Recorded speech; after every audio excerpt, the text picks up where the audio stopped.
وآتوا الزكاة لهم أجرهم عند ربهم ولا خوف عليهم ولا هم يحزنون صلى الله وسلم على محمد وآل محمد وعجل ورجهم. دعا ہے اس کریم پروردگار عالم سے اس کا اتنا ہی شکر ادا کیا جائے یقیناً کم ہے اس کی نعمتیں لاتعداد ہیں. میں سب سے پہلے اپنے آپ اور شغال تمام عالموں تقوی الہی کی تلقین کریں. تقوی الہی انبیاء علیہ السلام کا رستہ، تقوی الہی اولیاء پروردگار کا رستہ. تقوی الہی ایک وہ راہ ہے کہ جس راہ سے چل کے ہستیاں اس مقام پہ پہنچیاں کہ جس مقصد واسطے پروردگار عالم نے انسان کو خلق کرا. اس واسطے میں مزید اگر چاہتے ہو کہ ہدایت جیسی نعمت میں مجھے تقوی اختیار کرو، اگر چاہتے ہو راہ ہدایت سے نامزد ہونگے تو تقوی الہی اختیار کرو. قرآن کو ہدایت دینا چاہتے ہو تو تقوی الہی اختیار کرو. حتیٰ کہ جنت جیسی نعمت دینا چاہتے ہو تو فرمایا تقوی الہی اختیار کرو. تقوی اگر ہے تو یقیناً قرآن مجید فرقان حمید آیت نمبر 277 آپ کے سامنے تلاوت فرمائی. اس کا حاصل مطلب فرمایا پروردگار عالم نے ان الذین آمنوا وعملوا الصالحات وأقاموا الصلاة وآتوا الزکاة لهم أجرهم عند ربهم ولا خوف عليهم ولا هم يحزنون. جو لوگ ایمان لے آئے اور انہوں نے اچھے کام انجام دیے، یعنی نماز کو قائم کیا، زکوٰۃ ادا کرتے رہے، ان کا اجر ان کے پروردگار کے پاس ہے، نہ تو ان پر کسی قسم کا خوف ہوگا اور نہ ہی وہ لوگ غمگین ہوں گے. کون سے افراد؟ فرمایا کہ جو ایمان لے کر آئے، اللہ پر ایمان لے کر آئے اور نیک اور صالح عمل انجام دیتے رہے. فرمایا ان کا اجر ان کے پروردگار کے پاس ہے. انہیں کسی قسم کا خوف نہیں کرنا چاہیے، وہ کسی قسم کے غم میں جو ہے وہ مبتلا نہیں ہوں گے. یہ آیت کس ضمن میں آئی ہے؟ فرمایا سود کے حوالے سے. وہ لوگ جو سود کا کاروبار کرتے ہیں، فرمایا ان کے رد میں آئی ہے. مومنین کی تصویر کشی کی گئی ہے کہ جو نیک اعمال انجام دیتے ہیں، نماز کو قائم کرتے ہیں اور زکوٰۃ ادا کرتے ہیں. یہ اس بات کی طرف اشارہ ہے کہ معاشرے سے سودی نظام خاتمے کے لیے ایمان عمل اور صالح نماز کا قیام، زکوٰۃ کی ادائیگی ضروری ہے. جہاں پر وہ افراد موجود ہیں کہ جو سود کا کام انجام دیتے ہیں اور خداوند متعال کی دین کی مخالفت کرتے ہیں، یعنی سود خداوند متعال اور رسول خدا سے جنگ ہے، اس کے برعکس وہ نیک افراد، وہ اہل ایمان افراد کہ جو نیک عمل انجام دیتے ہیں، کون سا؟ فرمایا نماز کو قائم کرتے ہیں اور زکوٰۃ کو ادا کرتے ہیں. دو قسم کی جو ہے وہ کیٹیگریز بنائی گئی. ایک طرف وہ لوگ بھی موجود ہیں کہ جہاں اللہ کی نافرمانی کر رہے ہیں، اور دوسری طرف وہ افراد بھی موجود ہیں کہ جو اللہ پر ایمان لے کر آئے اور نیک اور صالح عمل انجام دے رہے ہیں. لوگوں کی 4 قسموں کو بیان کیا گیا ہے. 4 قسم لوگوں کی بیان کی گئی ہیں. کون سی 4 قسمیں؟ ذرا غور سے توجہ فرمائیے گا. فرمایا سب سے پہلی قسم یہ ہے کہ کچھ لوگ وہ ہیں جو ایمان لائے، نیک اعمال انجام دیے ہیں، ایسے لوگ مومن ہیں. پہلی کیٹیگری کیا ہے؟ ایمان لے کر آئے. ایمان لانے کے بعد فقط ایمان لانا کافی نہیں تھا، فرمایا ایمان لے کر آئے، ایمان لانے کے بعد نیک اور صالح عمل انجام دیے. یہ شرط ہے، عمل جو انجام دے رہا ہے وہ نیک بھی ہو اور صالح بھی ہو. ٹھیک ہے نہیں؟ اگر نیک نہیں ہے عمل، اس کے اندر نیکی نہیں ہے، تو پھر وہ عمل بارگاہ خدا بندی میں قابل قبول نہیں ہوگا. بعض دفعہ ہم یہ سمجھتے ہیں کہ جو ہم عمل انجام دے رہے ہیں وہ نیک ہے، وہ آپ سمجھتے ہیں کہ وہ نیک ہے. یہ دیکھنا پڑے گا کہ معصومین علیہ السلام کی تعلیمات کی روشنی میں کیا وہ نیک عمل ہے جو آپ انجام دے رہے ہیں. میں بعض دفعہ یہ چیزیں دیکھتا ہوں کہ وہ نیک عمل انجام دیا. یہی مثال آپ کو دے دوں، آپ نماز پڑھنے کے لیے آئے، آپ نماز پڑھ رہے ہیں، نیک عمل ہے، یقیناً نیک عمل ہے. مسجد خانہ خدا میں آئے، لیکن اگر یہی نماز آپ کسی کو دکھانے کے لیے انجام دے رہے ہیں، کسی کو دکھانے کے لیے پڑھ رہے ہیں، ریاکاری کے لیے پڑھ رہے ہیں، تو پھر فرمایا یہ نیک نہیں رہے گا، یہ نیک عمل نہیں رہے گا، یہ صالح عمل نہیں رہے گا. فرمایا نیک اور صالح عمل اگر انجام دیں گے، کوئی بھی چیز آپ لے لیں، ٹھیک ہے نا، کوئی بھی عمل لے لیں گے. تو ایک چھوٹی سی مثال میں نے آپ کو نماز کی دے دی نا، کیونکہ آپ کے سمجھنے کے لیے میں سمجھتا ہوں اتنا ہی کافی ہے. کیونکہ زیادہ وضاحت لوگوں کے اندر تشویش پیدا کر دیتی ہے، لوگوں کو پریشان بند کر دیتی ہے. وہ خود بھی پریشان ہو جاتے ہیں، پھر وہ ہمیں بھی پریشان کرنے کی کوشش کرتے ہیں. کیونکہ آگے سے سوچ اور جو سمجھ ہے وہ اتنی ہی ہے، وہ سمجھنے کی اتنی طاقت نہیں ہے کہ مزید ہمیں جو گہرائی میں جا کر چیزوں کو سمجھایا جا سکے. تو میں سمجھتا ہوں کہ یہ اس پہ وہ اتفاق کر جائیں گے، یہ افراد اس پر اتفاق کر جائیں گے. وہ کہیں گے کہ نماز کو آپ کہہ لیں، کسی اور عمل کو کچھ نہ کہنا. ٹھیک ہے نا؟ نماز کو آپ جو کہنا چاہتے ہیں ہم کہہ لیں، لیکن کسی اور عمل کو کچھ نہ کہنا. تو یہ بات واضح ہے کہ کوئی بھی عمل ہو، نماز ہے، روزہ ہے، حج ہے، زکوٰۃ ہے، کوئی بھی عمل اگر وہ نیک عمل ہے آپ کے نزدیک، تو کم سے کم اس بات کا خیال رکھنا کہ وہ ہو قربتاً الی اللہ، ہو رضا پروردگار کے لیے. اگر رضا پروردگار کے لیے ہے اور جانتے ہیں کہ پروردگار عالم اس پر راضی ہے جو عمل میں انجام دے رہا ہوں، تو پھر وہ نیک عمل ہے، وہ صالح عمل ہے. لیکن اگر ایسا نہیں ہے تو پھر وہ عمل نیک عمل نہیں قرار پائے گا، عمل صالح عمل نہیں قرار پائے گا. آپ بے شک سمجھتے رہیں، آپ کی سمجھ سے ہمیں کوئی غرض نہیں، آپ سمجھتے رہیں.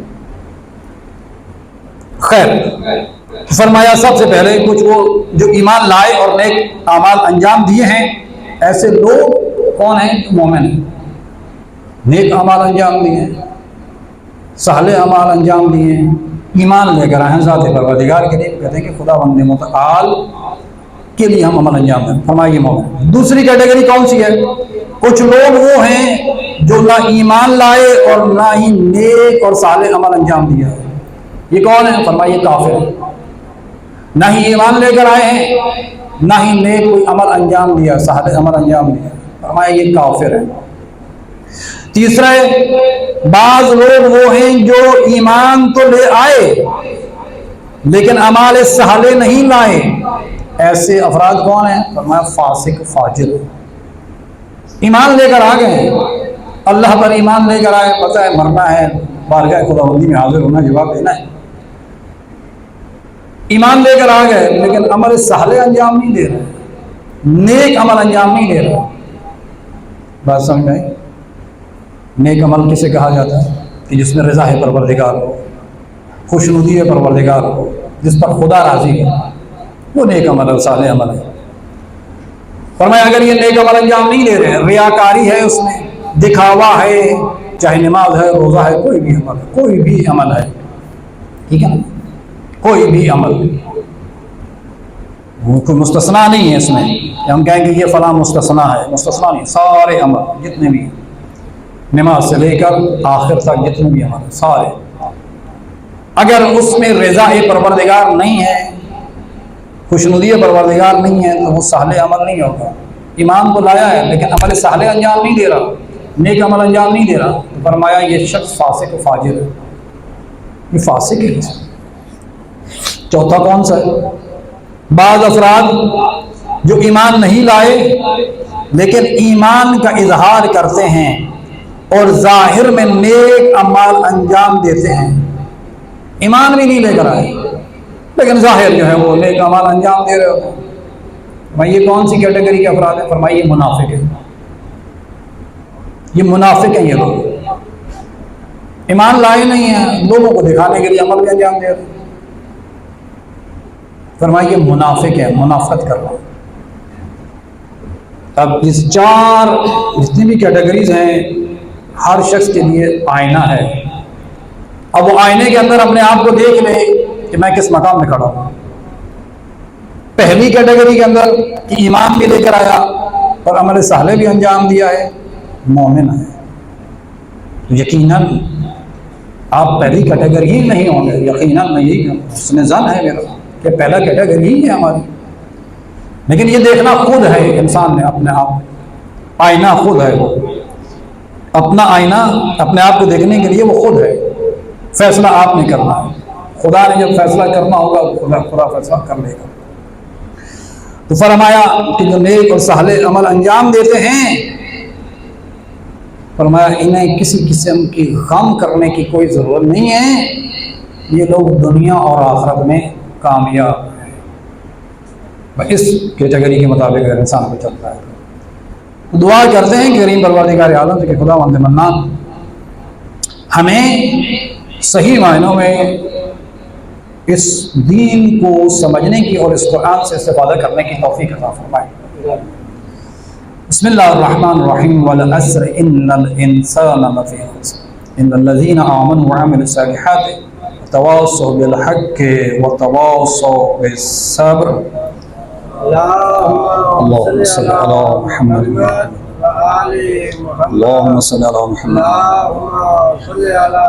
اللهم صل على محمد اللهم صل على محمد وآل محمد۔ بسم اللہ الرحمن الرحیم الحمد للہ رب العالمین الصلاة والسلام علی اشرف الانبیاء والمرسلین والشہداء والصدیقین وعباد اللہ الصالحین۔ بسم اللہ الرحمن الرحیم للہ ما فی السماوات وما فی الارض وَإِن تُبْدُوا مَا فِي أَنفُسِكُمْ أَوْ تُخْفُوهُ يُحَاسِبْكُم بِهِ اللَّهُ وَيَغْفِرُ لِمَن يَشَاءُ وَيُعَذِّبُ مَن يَشَاءُ وَاللَّهُ عَلَى كُلِّ شَيْءٍ قَدِيرٌ۔ صلوات بر محمد وعلى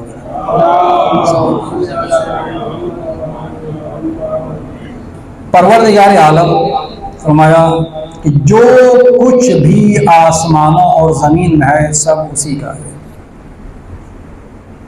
اہل ایمان کا ایمان اس بات پہ کہ آیا کہ جو کچھ بھی ہے وہ خدا اس سے آگاہ ہے، پروردگار عالم۔ اس لیے جو تمہارے دلوں کے اندر ہے، جو تمہارے دلوں کے اندر ہے خدا اس سے بھی آگاہ ہے، جو ظاہر ہے جو چھپا ہوا ہے اس سے بھی آگاہ ہے کہ تمہارا ظاہر کیا ہے، تمہارا باطن کیا ہے۔ کیونکہ پہلی بات کو اگر ہم نے سمجھ لیا کہ جو پہلی والی بات ہے جو خدا کہہ رہا ہے کہ جو کچھ زمین میں ہے سب خدا کا ہے، تمہارا ظاہر تمہارا باطن اس پر بھی خدا کی نظر ہے، کیونکہ جو کچھ ہے زمین اور آسمان کے اندر وہ ذات پروردگار کا ہے، کسی اور کا نہیں۔ جب اس کا ہے آپ بندے اس کے، آپ کو خلق اس نے کیا، فرمایا وہ آپ کے ظاہر کو بھی جانتا ہے، آپ کے باطن کو بھی جانتا ہے۔ آپ دنیا والوں کو دھوکہ دے سکتے ہیں لیکن اپنے پروردگار کو دھوکہ نہیں دے سکتے، کیونکہ وہ آپ کے ظاہر سے بھی آگاہ ہے، آپ کے باطن سے بھی آگاہ ہے۔ اگر اچھا آپ یہ سمجھتے ہیں کہ آپ دنیا والوں کو دھوکہ دے کر راہ نجات پا لیں گے، فرمایا نہیں، کبھی بھی نہیں، کیونکہ راہ نجات پانے کے لیے بارگاہ خداوندی میں حاضر ہونا پڑے گا، اور وہ پروردگار آپ کے ظاہر سے بھی آگاہ ہے، آپ کے باطن سے بھی آگاہ ہے۔ آپ کا ظاہر کیا ہے، آپ کا باطن کیا ہے؟ فرمایا وہ آپ کے ظاہر اور باطن کے مطابق حساب لے گا، آپ سے حساب لے گا، آپ کے ظاہر کو بھی دیکھ کر، آپ کے باطن کو بھی دیکھ کر کہ اصل آپ کا ہے کیا۔ پھر جس کو چاہے گا اگر اس میں بخش جانے کی اہلیت ہے تو بخش دے گا، اور جسے چاہے گا اگر وہ سزا پانے کا مستحق ہوگا تو اسے عذاب کر دے گا۔ اب پروردگار عالم جب وہ دیکھے گا، اگر کوئی بخشش کے لائق ہے تو اسے بخش دیا جائے گا، اور اگر یہ بخشش کے لائق نہیں ہے تو پھر یقیناً اسے عذاب بھی دے گا۔ اور اللہ تعالیٰ ہر چیز پر قادر ہے، ہر چیز پر قادر ہے، یہ واضح کرتے ہیں۔ کیا فرماتے ہیں علامہ طباطبائی تفسیر المیزان میں کہتے ہیں کہ انسان کی قلبی حالت دو طرح کی ہے، دل کی جو حالت ہے انسان کی دو طرح کی ہے۔ ایک یہ کہ کوئی بات دل میں پیدا ہوتی ہے اور انسان اختیار کے بغیر ذہن تک پہنچ جاتی ہے۔ دل میں پیدا ہوئی ایک بات، آئی دل کے اندر پیدا ہوئی اور ذہن تک پہنچی، اور اس پر انسان کا بس نہیں چلتا اور نہ ہی اس کے بارے میں انسان کی کوئی فیصلہ کر پاتا ہے، بس ایسے خیالات جو غیر اختیاری طور پر دل و دماغ سے اٹھتے ہیں گناہ شمار نہیں کیے جاتے۔ ایک یہ حالت ہے، ٹھیک ہے میرے اندر ایک سوچ آئی، فکر آئی، میں کہہ دوں کہ میں چوری کرنے جا رہا ہوں، چوری کرنا چاہتا ہوں، خیال آیا کی نہیں، فرمایا گناہ نہیں لکھا جاتا۔ اب وہ کتنا کریم ہے پروردگار عالم، جب روایات میں پڑھتے ہیں تو کیا کہتے ہیں؟ وہ کریم اللہ کہتا ہے کہ جب تم نیکی کا ارادہ کرتے ہو، نیکی کی نہیں ارادہ کیا ہے، وہ ذات پروردگار عالم تمہارے نامہ اعمال میں لکھ لیتا ہے۔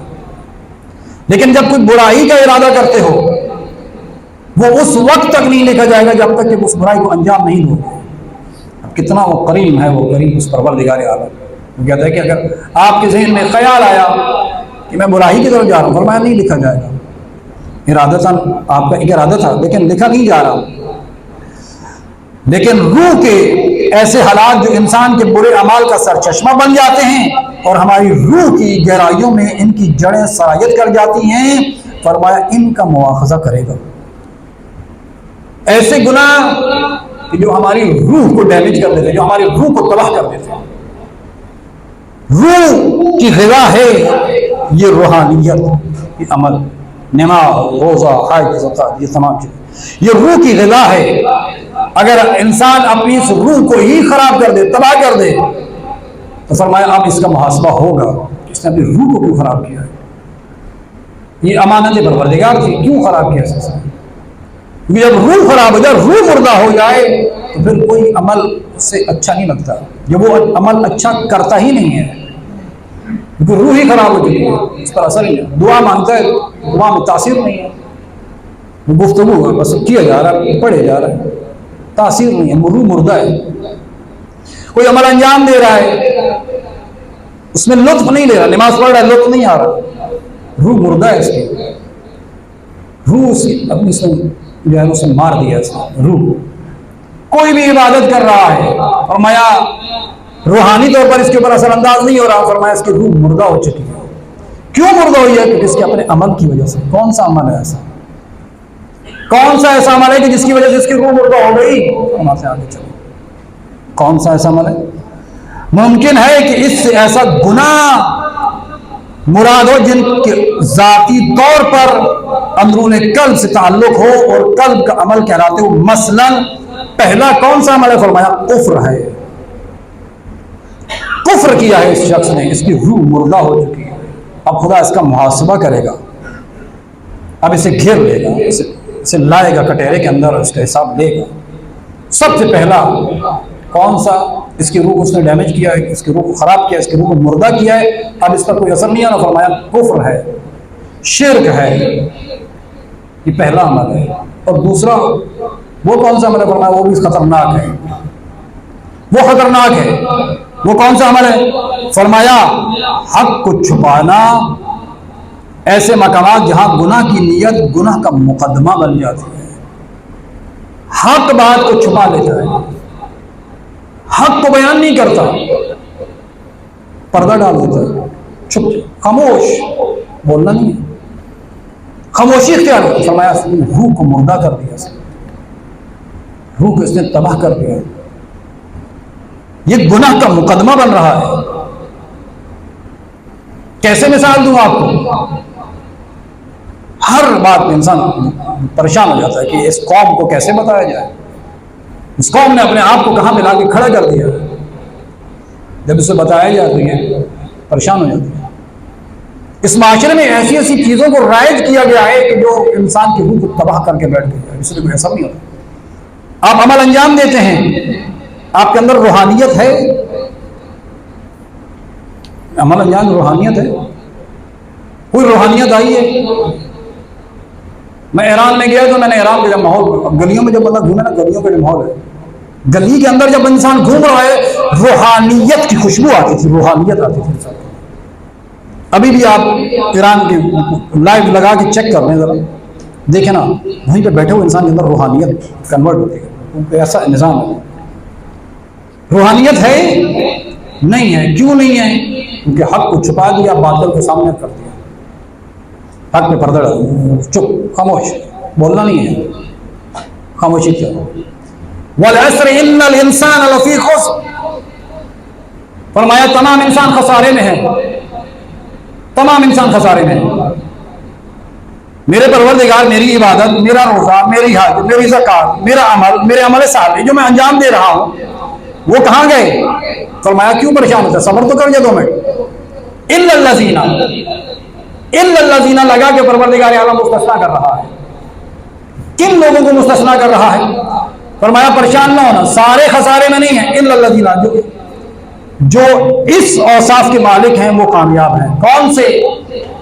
آمنو, الا الذین آمنو, جو ایمان لے کر آئے, وعملوا الصالحات, جو نیک عمل انجام دے, وتواصوا بالحق,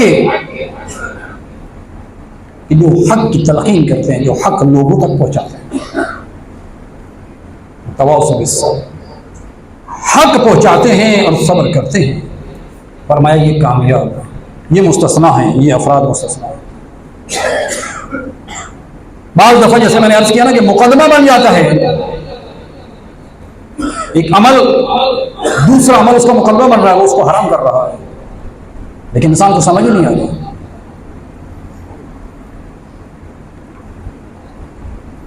ہمارے ہاں بہت سی سمجھ نہیں آتی کیسے مثال ہوا, کیونکہ جو میں سمجھانا چاہتا ہوں وہ آپ سمجھتے نہیں ہیں. آپ وہ سمجھتے ہیں جو آپ کی عقلیں ہیں, اور وہ قوم اور ملت اور معاشرے کے لیے نقصان دہ ہو جاتا ہے, کیونکہ آپ سمجھنے کی صلاحیت نہیں رکھتے. سمجھنا چاہیے تھا کہ سمجھتے, سوال مجھ سے کرتے, آپ قوم اور ملت سے جا کے سوال کرتے ہیں جسے خود نہیں پتا. مصلحتوں کا شکار ہو کے اس قوم کو اس تباہی اور پر لا کے کھڑا کر دیا. قرآن کو پس پردہ رکھتے ہیں. مقدمہ میں ایک چھوٹا سا اس سے بیان کر دیتا ہوں. نماز, آپ سفر کرتے ہیں, یہاں سے نکلتے ہیں, آپ سرگودا جاتے ہیں, آپ کہتے ہیں کہ میں سرگودا جا رہا ہوں. آپ سرگودا جانے جاتے ہیں, آپ کی نماز قصر ہے, لیکن دیکھنا ہے کہ وہ نماز جو آپ کی قصر ہو رہی ہے, کیا وہ مقدمہ جائز ہے کہ جو آپ جا رہے ہیں. آپ کہتے ہیں کہ میں سرگودا جا رہا ہوں, وہاں سے کوئی شراب کی بوتل لوں گا یا کوئی فعل حرام کرنے کے لیے جا رہا ہے. فرمایا آپ کا مقدمہ ہی غلط ہے. وہ قصر نماز اب قصر نہیں رہے گی, وہ نماز پوری پڑھنی پڑے گی. خدا کہہ رہا ہے کہ نہیں, یہ تیرے لیے عمل نہیں ہے, کیونکہ تیرا مقدمہ غلط ہے. یہ تیرے لیے چھوٹ نہیں ہے, یہ اس کے لیے چھوٹ ہے جو نیک اور صالح عمل کے لیے جا رہا ہے. یہ اس کے لیے, تیرے لیے نہیں ہے. تمہیں نماز پوری پڑھنی ہے. تو پہلے دیکھنا پڑے گا جو میں کام انجام دے رہا ہوں اس کا مقدمہ کیا ہے.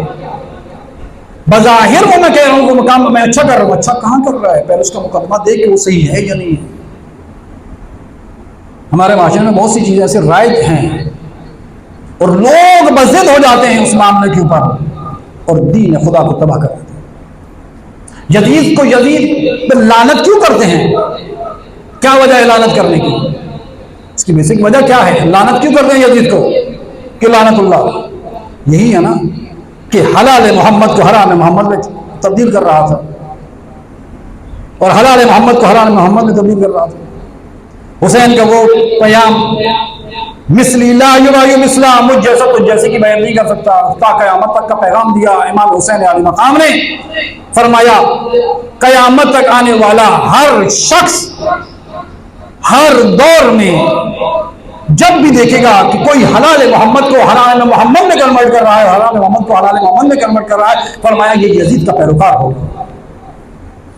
تم خاموش ہو جاؤ 61 ہجری کی طرح، تو یہ تمہارا قصور ہے، اگر نہ حسین تو کہہ رہا ہے حل من ناصر ینصرنا، آؤ حسین تو بلا رہا ہے تمہیں، آؤ تم خاموش ہو جاؤ، مسئلتیں تمہیں ہیں، مسئلتیں تم لوگوں نے اپنا کے اس معاشرے کو تباہ تم لوگوں نے کیا ہے۔ کہتے ہیں کہ معاشرہ اجازت نہیں دیتا، معاشرے کو بنانے والا، معاشرے کو تشکیل دینے والا کون ہے؟ معاشرے کو تشکیل دینے والے آپ لوگ ہیں، کوئی ملائکہ نہیں آئی آسمان سے اتر کر اس نے آ کے اس معاشرے کو تشکیل دیا، معاشرہ آپ نے بنایا، اس معاشرے کو اس نیک پہ آپ لوگوں نے پہنچایا ہے کہ آج حلال محمد کو حرام محمد میں کنورٹ کیا جا رہا ہے، کرنے والے کر رہے ہیں، اور جب بیان کیا جاتا ہے تو لوگ خدا کے دین کی مخالفت کرنے کے لیے سامنے آ جاتے ہیں، اور آپ خاموش تماشائی بن کے بیٹھے رہتے ہیں، اسے پروموٹ کرتے ہیں، ساتھ دیتے ہیں، تو پھر کیا چاہیے میری ذمہ داری؟ کیا میری ذمہ داری نہیں؟ وہ جملہ کیا کربلا محرم یکم محرم سے 10 محرم تک ہے؟ یہ آپ کے نزدیک یکم محرم سے 10 محرم تک محرم ہے، مومن کے لیے فرمایا کل یوم عاشورا کل ارض کربلا، ہر دن فرمایا وہ عاشور کا دن ہے، ہر زمین کی جس پر تم رہ رہے ہو یہ کربلا ہے۔ سمجھو تو صحیح کہ عاشور کو ہوا کیا تھا، کربلا میں ہوا کیا ہے، حسین آیا کیوں ہے کربلا میں۔ یہ بات اگر ہمیں سمجھ میں آ گئی تو یہ معاشرہ خود بخود صحیح ہو جائے گا۔ ہم یہ سمجھ نہیں پا رہے، اور یہ میں اکثر کہتا ہوں کیا ماہ محرم کو کیسے منانا چاہیے؟ یہ بذات خود جملہ منانا، یہ بذات خود جملہ غلط ہے۔ جیسے وہ توحید کے حوالے سے وہ بات کی جاتی ہے کہ خدا کب سے ہے، خدا کب سے ہے، جواب کیا ہے؟ خدا ہمیشہ سے اور ہمیشہ رہے گا۔ جواب صحیح ہے، سوال غلط ہے۔ جواب صحیح ہے، سوال غلط ہے کہ جب آپ کہتے ہیں کہ خدا کب سے ہے، اس کا مطلب یہ ہوا کہ کوئی وقت تھا کہ جب نہ تھا۔ اس کا مطلب تو یہ ہوا کہ جب کوئی ایسا وقت تھا جب خدا نہ تھا۔ جیسے کہتے ہیں یہ مسجد کب سے ہے، اس کا مطلب یہ تھا کہ یہ پہلے نہ تھی اب بنی ہے۔ تو جب میں کہتا ہوں کہ خدا کب سے ہے، یہ بذات خود سوال ہی غلط ہے، تو سوال کو بھی صحیح کرنا پڑے گا۔ تو کربلا کو سمجھنا پڑے گا کہ کربلا کیوں ہے، کربلا کا مقصد کیا تھا۔ کربلا فقط جی 10 دن ایام محرم کے منانے کے وہ بس یہ جا اور وہ جا، یہی تھا؟ نہیں، کربلا کا مقصد یہ تھا کہ حلال محمد کو پہنچاؤ، لوگوں تک پہنچاؤ یہ حلال محمد ہے، اور حرام محمد لوگوں تک پہنچاؤ کہ یہ حرام محمد ہے، اس سے بچو، اس کو انجام دو، تمہاری ذمہ داری ہے۔ چھوٹی سی مثال آپ کو دے دیتا ہوں، اہم مثال نہیں دے سکتا۔ وہ کہتے ہیں نا، کسی نے بڑا خوب جملہ کہا تھا، اس قوم نے، اس پوری قوم نے مرجع کو مجبور کر دیا فتویٰ دینے پر۔ مرجع کو، مجتہد کو، گھر میں 2 میاں بیوی آپس میں لڑتے ہیں، جھگڑا ہوا دونوں میاں بیوی کا، تو کیونکہ یہ مستور تو نہیں ہے، مرد ہے، تو آپ کو فیور دے دیتا ہوں میں۔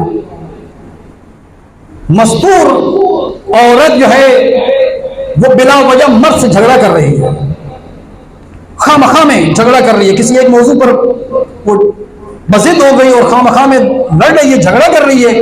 اب مرد خاموش ہو گیا ہے۔ کیوں خاموش ہوا؟ اس نے عقل مندی کا تقاضا تھا کہ خاموش ہو جائے، اس وجہ سے کیونکہ ماحول اور معاشرہ گھر کا خراب ہو جائے گا، گھر کا ماحول خراب ہو جائے گا، معاشرہ گھر کا خراب ہو جائے گا، اولاد پہ اس کے منفی اثرات مرتب ہوں گے۔ اس کا خاموش ہونا کیا اس بات کی دلیل ہے کہ وہ عورت صحیح ہے؟ اس کا خاموش ہونا اس بات کی دلیل ہے کہ عورت صحیح ہے؟